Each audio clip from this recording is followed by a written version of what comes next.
Good morning and welcome back to In the Garden. Paul and Taft here. And Paul, as we're moving on through the wintertime season, again, we don't think too much about our garden, but a lot of people are probably asking, okay, when is that time that I really need to start working in the garden? I'm asked that all the time. When's the best time to start a vegetable garden in particular? The answer is always the same. Today. Today. Seriously. I mean, it doesn't matter when you start, but winter is a dynamite time to go out there and start thinking about preparing a vegetable garden. This is a small garden that I prepared a couple of years ago. It's fenced because I have to keep my dogs out and it helps keep the rabbits out. And then I've constructed these 2x6 cedar frames stacked on top, so they're 12 inches high. Okay. Cedar's a fairly expensive lumber, but it is also rot resistant, even with ground contact. So personally, I think if you can afford it, go ahead and spend the money to get cedar. It's a wonderful material. This stuff will last 12, 15 years. And then I've backfilled this with an enriched soil, and there's no grass in here. That's one of the big mistakes people make, is they'll just go in and start tilling up their Bermuda and then put in a garden. And it's coming back. Oh, it's coming back with a vengeance. So think about, you want at least 6 hours of sunlight. Okay.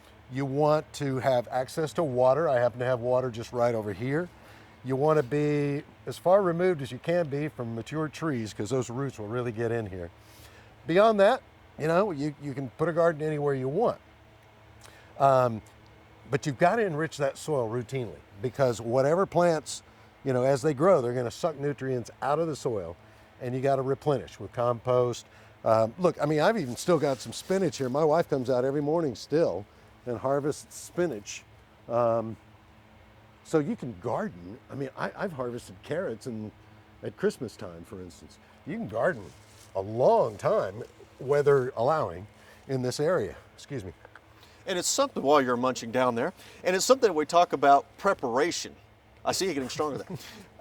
We talk about the preparation, that what we want to do in the springtime, we already have to start thinking about right now. We can't wait until March or April and say, all right, we want to plant a garden, and it'd be as optimum as it could if we'd started right now. It'd be too late. If you wait till April to start this process, you're not going to be able to probably have a garden until the following fall. Okay. So, yeah, think ahead. You got to think ahead. Now, one of the things you got to do this time of year in your vegetable garden is put a blanket on it. Put a blanket on. Put it to bed. And then on a day like today, when it's freezing cold, a blanket sounds really good.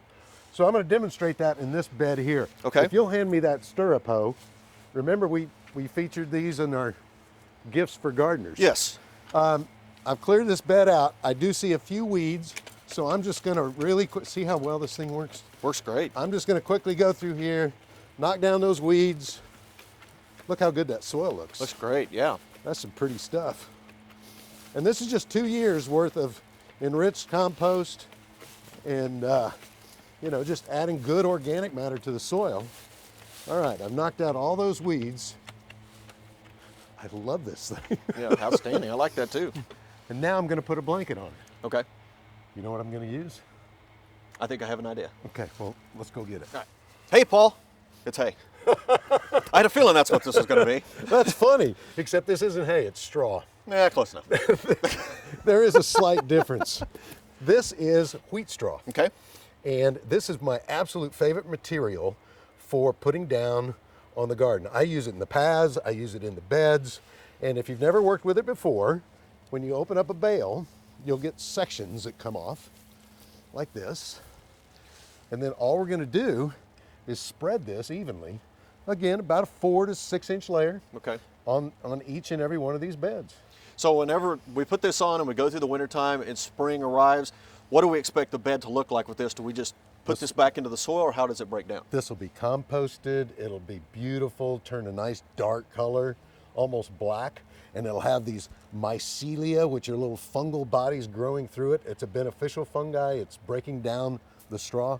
So this is a wonderful way to control erosion, to maintain soil temps, to enrich the soil just by using straw. Let's go do this real quick. All right, Tat, all we do is, here, I'm gonna hand you some. All right. Let's do this together. Just start sprinkling it like this. Nothing could be easier. And there are some wheat seeds in here that may still be viable. They may germinate, but it's no big deal. They're easy to pull up. It's not like a nasty weed. So there you go, it's about a 4 to 6 inch layer. Just keep distributing this and your garden's gonna love it.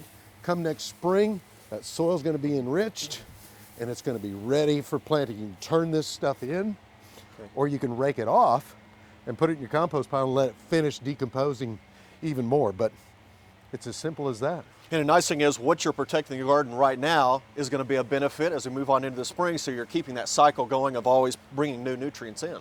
Hey, you're a pretty smart fella. You used hay again. Now, so we put a blanket on the garden. Let's get a blanket on ourselves. Yeah, that sounds really good. Or it's cold out here.